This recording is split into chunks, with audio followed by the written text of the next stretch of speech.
ग्रैप्सिबिलिटी कैसे बढ़े, बच्चों की अधिक से अधिक ज्ञानेंद्रियां कैसे सक्रिय रहे कक्षा कक्ष में। ऐसा करके जब हम कोई टॉपिक पढ़ाते हैं तो क्या होता है, बच्चा ज़्यादा सीखता है, उसके सीखने की इफ़िशियंसी जो है वो बढ़ जाती है। जैसे आप कोई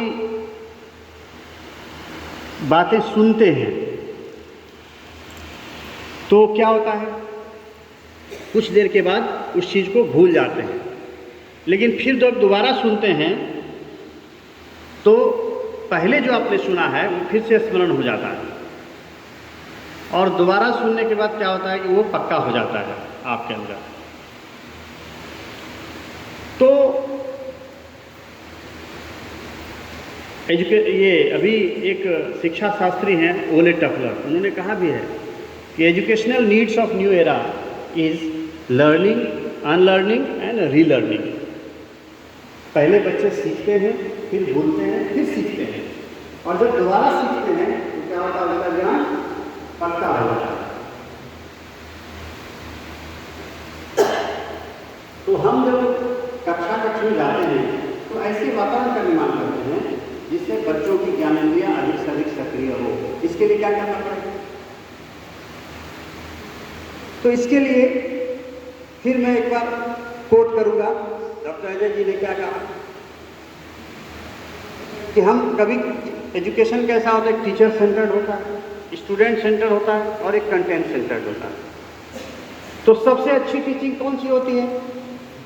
सबसे अच्छी टीचिंग होती है स्टूडेंट सेंटर्ड, बाल केंद्रित और क्रिया आधारित।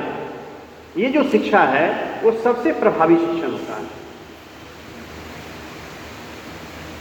और ऐसा क्यों होता है कि हम यदि गतिविधि के आधार पर बच्चों को पढ़ाते हैं तो उस समय क्या होता है कि बच्चों की अधिक से अधिक ज्ञानेंद्रियां सक्रिय होती है।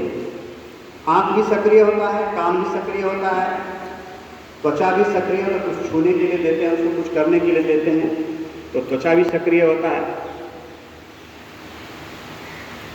तो अधिक से अधिक जब ज्ञानेंद्रियां सक्रिय होती हैं तो बच्चे अधिक सीखते हैं। अब जैसे मैं अगर कहूँ तो भाई जरा शोले फिल्म का डायलॉग आपको याद है क्या कोई? तो जैसे ही मैंने कहा तुरंत पूरी पिक्चर आपके आंखों के सामने तैर गई है। सब लोग सोचने लगे होंगे कि भाई अगर पूछ दिए तो कौन सा डायलॉग बोलना है, क्योंकि आपके वो चलचित्र आपने देखा आपके सामने, हो सकता है वो चित्र बहुत पहले आपने देखी होगी, 15 वर्ष पहले, 20 वर्ष पहले आपने देखी होगी, लेकिन वो अभी भी आपके स्मरण में है। तो उसी के आधार पर अभी आधुनिक समय में क्या है कि different types of teaching equipments develop हो गए हैं। जैसे स्मार्ट क्लासेस है, ई क्लासेस है। अब धीरे धीरे आर्टिफिशियल इंटेलिजेंस की बात हो रही है ना।